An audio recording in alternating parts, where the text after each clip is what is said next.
त्या कामामुळं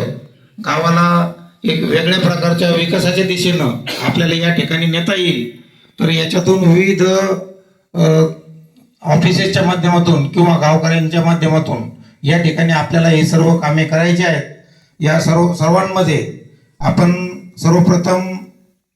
ज्या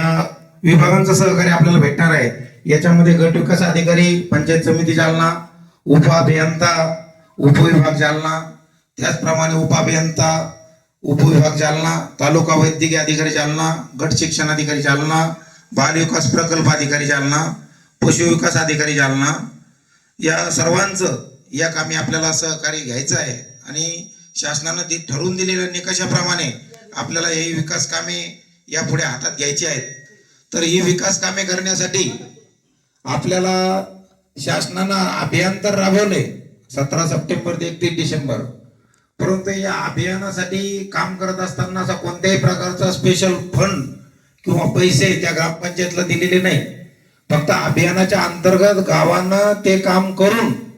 जर त्याच्यामध्ये चांगल्या प्रकारे गुण प्राप्त झाले तर त्याला